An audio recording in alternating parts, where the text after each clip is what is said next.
Je vais encore ajouter même quelque chose là pour compléter. Vous avez vu quelque chose qui avait circulé à un moment là que Abba Abba était en train de réclamer son argent à Congel Cap. Il y a eu des lettres, certains documents qui étaient circulés il y a quelques années, mais il ne lui a rien remis après. Je reviens encore aussi sur Fokou. Fokou est disparu à partir du moment où Joseph on avait commencé à réclamer son argent. Il a commencé à déménager au Cameroun, aller ailleurs.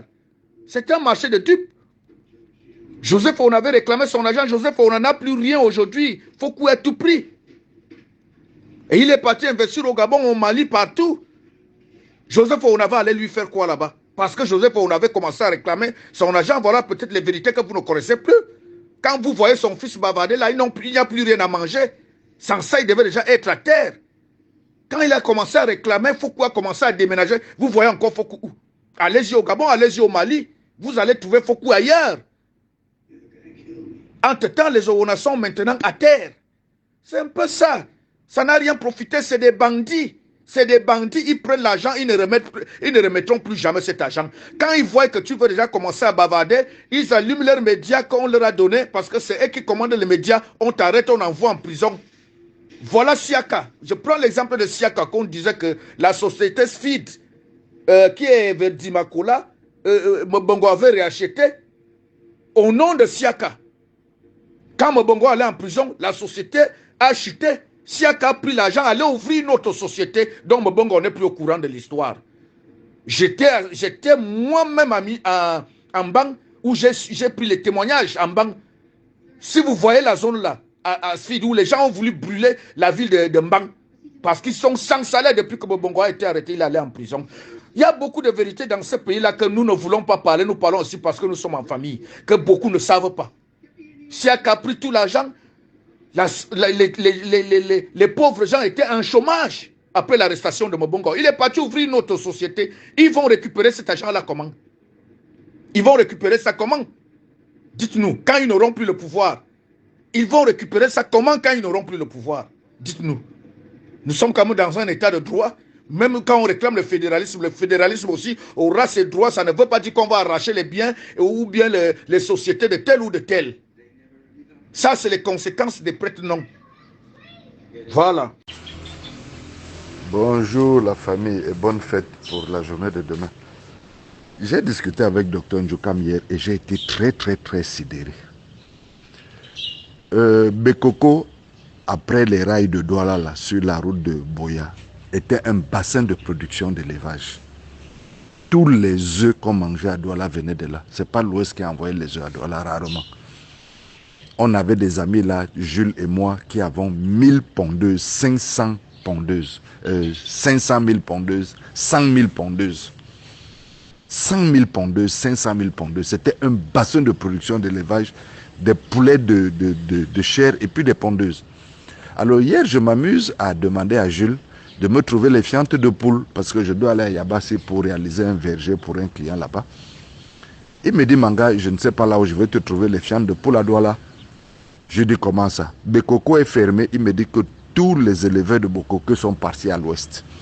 Comme c'était des gars bamiliqués, une fois encore de plus, où on vous dit vraiment, quand quelqu'un vous dépasse, portez sa chaise. Vous ne verrez jamais la vache être malade. La vache folle là, c'est passé comme un tout petit machin. Mais chaque année, la grippe aviaire arrive. Chaque année, la peste porcine arrive. Parce que justement, l'homme du Sud veut tuer l'homme de l'Ouest économiquement. Comme ça se passe avec Angelcam. Comme ça se passe avec le porc, comme ça se passe avec le poulet. Je vous dis, c'est un diagnostic froid que je fais. Je suis du Sud, vous le savez, mais on doit se dire les vérités. Nous sommes des intellectuels, on doit se dire les vérités telles qu'elles se présentent. La vache qui est élevée au nord n'a jamais eu de problème. Mais c'est le poulet et le porc qui sont élevés à l'ouest par mes amis les Kamga, les Kwam, les Ebazé, qui chaque année, la peste aviaire, la peste porcine et la grippe aviaire. Pourquoi? Voilà un pan d'activité qu'on a décidé de leur abandonner encore aujourd'hui. Est-ce que vous savez que tous les œufs qui sont mangés au Cameroun viennent de l'ouest là maintenant? Viennent de l'ouest parce que Douala qui produisait ne produit plus. Les conditions agroécologiques ne sont plus favorables. Le maïs a dangereusement augmenté le prix. Ce matin, il est à 340 francs de prix. La filière est sinistrée. Complètement sinistrée. Tous les œufs, c'est-à-dire que c'est Bafoussam qui produit, qui envoie à Yaoundé, qui envoie à Bolova, qui envoie au nord, qui envoie en Centrafrique, qui envoie au Tchad, qui envoie à l'est, qui envoie au sud, qui envoie au littoral, qui envoie à l'ouest. Donc les 10 régions aujourd'hui sont ravitaillées en œufs à partir d'une seule région qui est Bafoussam.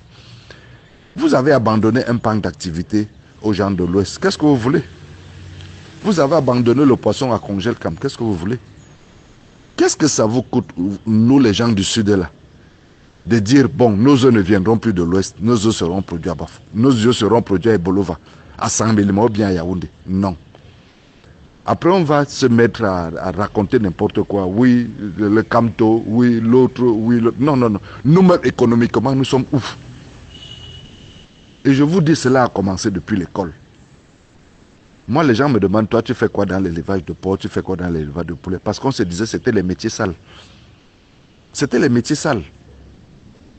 Les gens de l'Ouest ont compris là où il y avait les enjeux. Ils ont mis leurs enfants au CUS, ils ont mis leurs enfants à Polytechnique, ils ont mis leurs enfants à Chang. Ils sont médecins, ils sont ingénieurs, jusqu'aux États-Unis, jusqu'en Allemagne, jusque partout.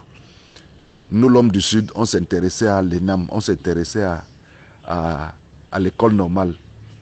Mayem Kobe Frenzy, je connais trop parler français, je suis administrateur civil, je suis professeur, je sais parler français. L'homme du Sud sait compter, l'homme de l'Ouest sait compter l'argent, il ne connaît rien.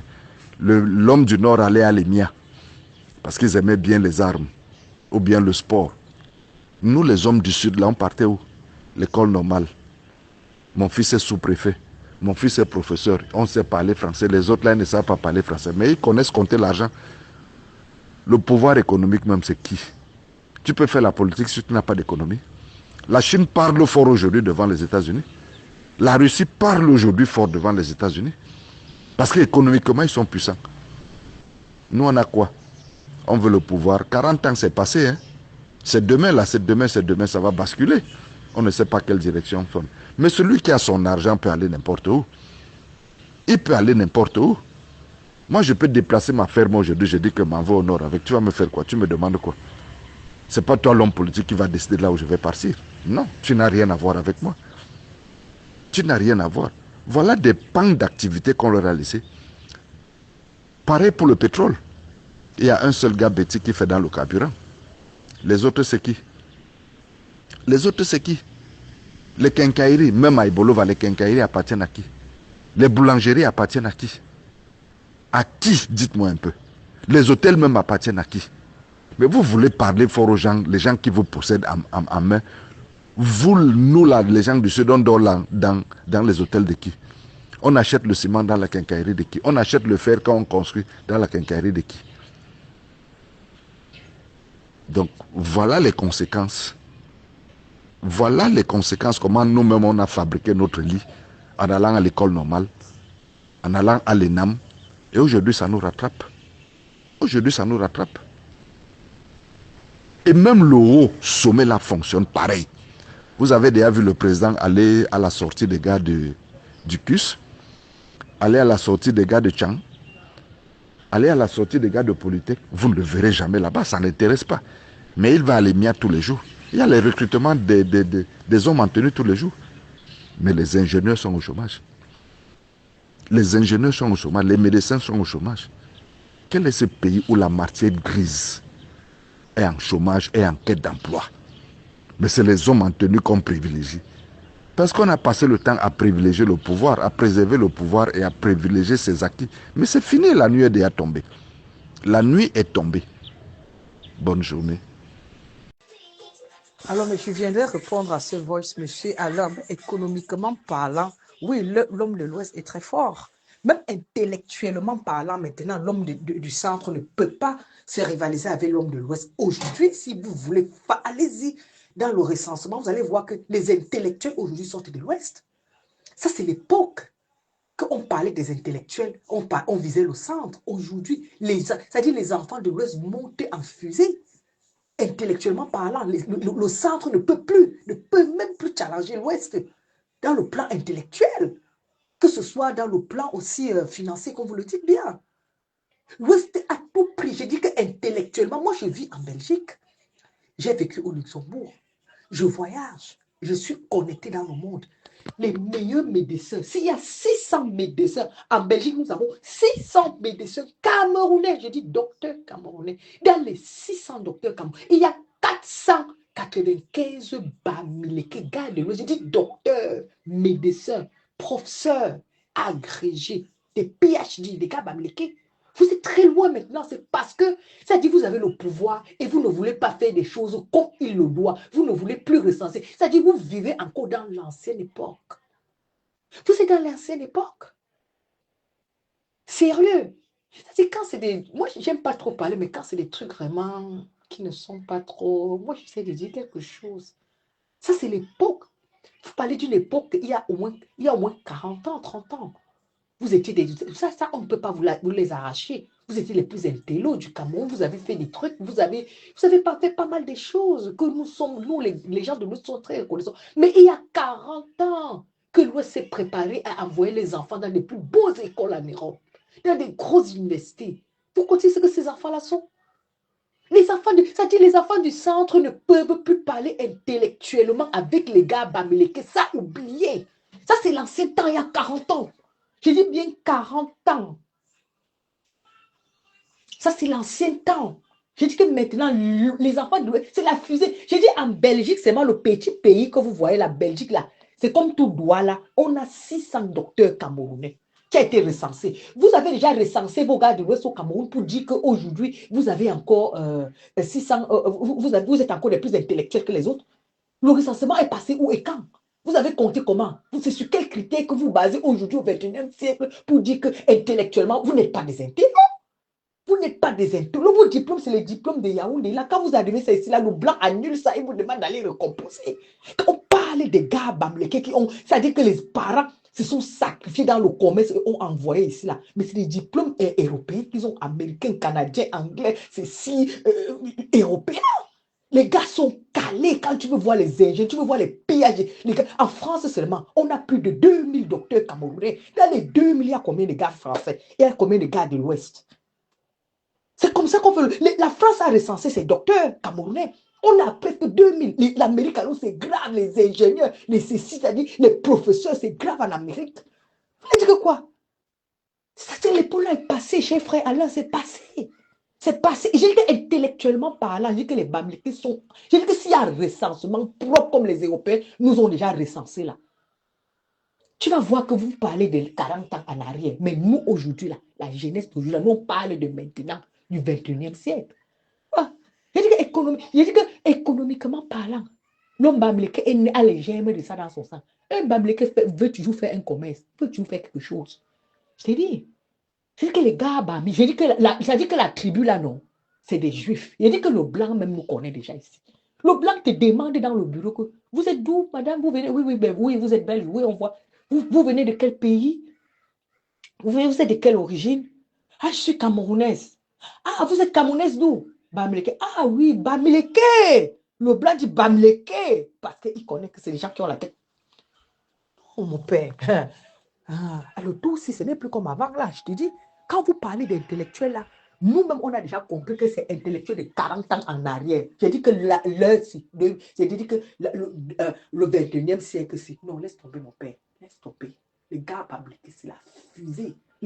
Aux États-Unis, alors c'est là. J'ai dit que dans tous les États des États-Unis là, j'ai dit que quand tu vois les meilleurs médecins, les grands là, ils sont même, les babis que tu vois là, ils sont même, c'est dit qu'ils sont assis à la NASA. Les Simo, les Kamga, c'est qu'ils sont tous les noms là, là, les Kamga, les Simo, les Kamga, c'est-à-dire qu'ils ont de ces noms. Et c'est les mêmes noms là, hein.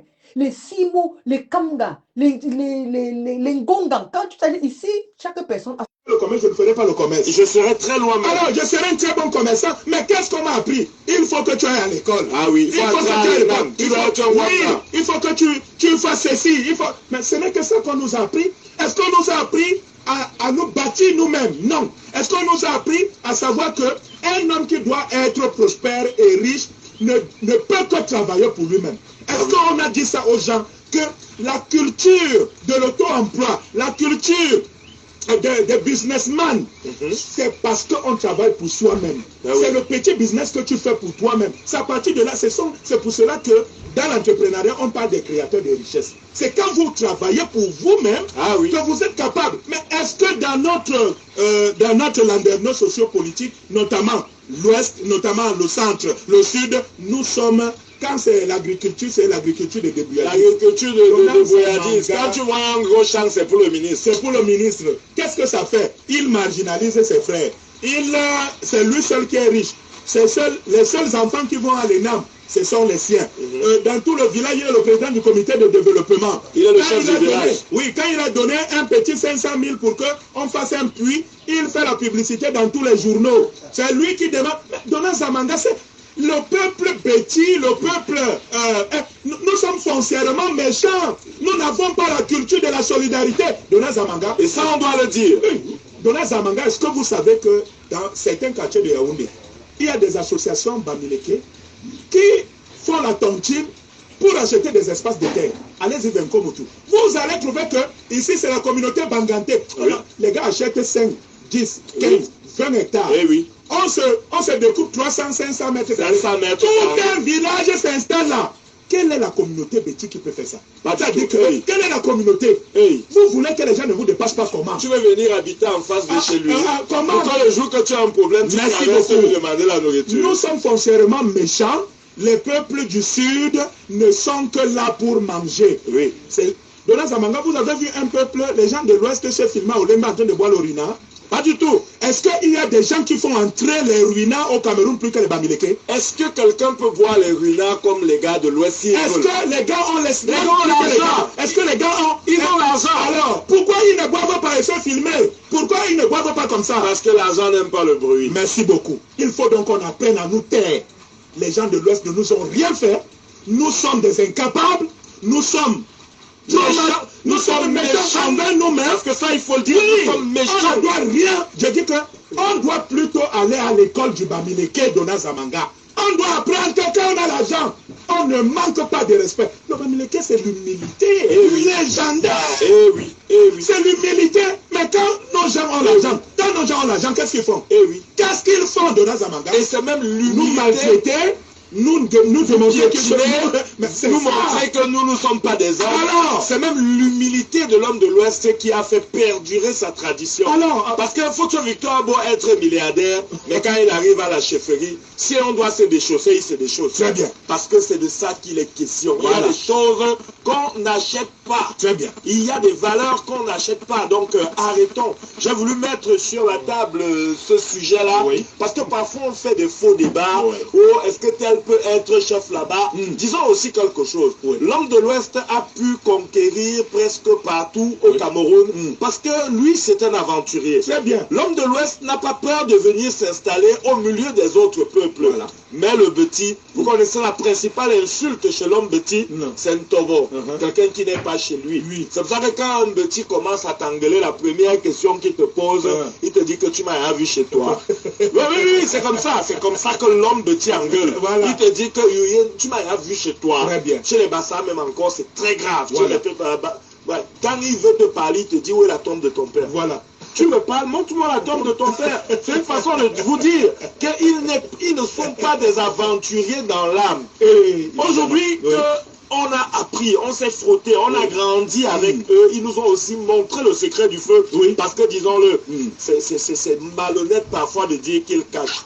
Lorsque vous vous approchez de quelqu'un de l'Ouest et qu'il vous prend en amitié, parfois même c'est lui qui te tient la main pour te faire entrer dans les tontines. C'est lui qui te motive. Il te dit, mon frère, tu crois que nous on fait comment? Voilà la tontine. Tu mets petit. Tu peux aller voir un propriétaire terrien. Chaque fois que tu prends ta petite partie, tu viens, tu lui donnes. C'est comme ça que j'ai acheté tout mon terrain. Et vous le faites, ça marche. Donc arrêtons de faire les faux procès. Si nous autres, on a décidé que quand on a l'argent, c'est se faire des mariages princiers où on dit que la voiture sera à la mobile et va porter les gens pour le village. Vous pensez que les milliardaires de l'Ouest ne sont pas polygames? Ils sont polygames, mais c'est calme. Donald Zamanga, les grands deuils à l'Ouest, on n'achète presque rien. les grands deuils à l'ouest, on met les bus de Douala jusqu'au village en aller et retour. Ah oui. Dona Zamanga, on vous offre à manger gratuitement. Ah oui. Dona Zamanga, vous êtes traités comme des princes. Vous n'habitez pas à l'hôtel. Quand vous allez à un deuil à l'ouest, le monsieur a bâti tout un domaine où vous entrez, vous dormez. Vous dormez. Les gens de chez nous construisent des petits, ce qu'ils appellent villas ici, c'est les cuisines à l'ouest. Les cuisines. Les cuisines. Des briadiers.com, comme j'aime à le dire. Et c'est Martinez Zogo qui me l'avait dit que si tu veux être bien, ne traite pas avec les petits. Si tu veux être bien, traite avec les gens de l'ouest. Zogo Martinez me l'avait dit, et à chaque fois il me répétait, il me dit, nos frères ne nous aiment pas. Et c'est vrai. Nos frères aiment que nous soyons leurs esclaves. Qu'on soit pauvre ad vitam aeternam. Quand on est autour de lui, il va te donner la bière. Après, quand tu demandes, c'est ça et piaf. Tout à fait. Donc, il faut que cette affaire de dire que les gens de l'Ouest ont appris à se battre, ils ont appris à rester calmes quand ils ont quelque chose. Là où tu as caché ta dame, tu ne jettes pas le caillou. Et faut une victoire de renchérir, le sage. Celui qui vend les œufs, voilà, ne cherche pas la bagarre. Merci Joseph Soleil, le cas d'être venu. Retenez bien ce nom. Loïc Kevin Atangana, chef de deuxième degré. Je ne sais pas si vous vous rendez compte que Sekou Djo est chef de deuxième degré. Oui. Donc il sera l'équivalent de Sekou Djo. Oui. Au niveau des prérogatives. Oui. C'est vrai que Sekou Djo, c'est le patriarche, oui, mais il sera à ce niveau-là. Arrêtons la sorcellerie. Quand ton voisin fait quelque chose qui est bien, mouf, tu triches. Parce que quand vous voyez les gars de l'Ouest avec les immeubles, c'est la tontine, Tontino aussi. Arrêtez d'être des monstres pour vos frères et vous verrez que ça va marcher. On dit qu'on ne travaille pas en famille. Tous les gens qui ont les quincailleries là, les qui travaillent dans les quincailleries, ce sont leurs frères. Mais est-ce qu'ils n'évoluent pas? Très bien. Voilà ce qu'on avait à vous dire ce matin, mesdames et messieurs. Que le Cameroun soit uni, on a besoin de tous les doigts de la main pour bien saisir la machette, parce que c'est elle qui développera le Cameroun.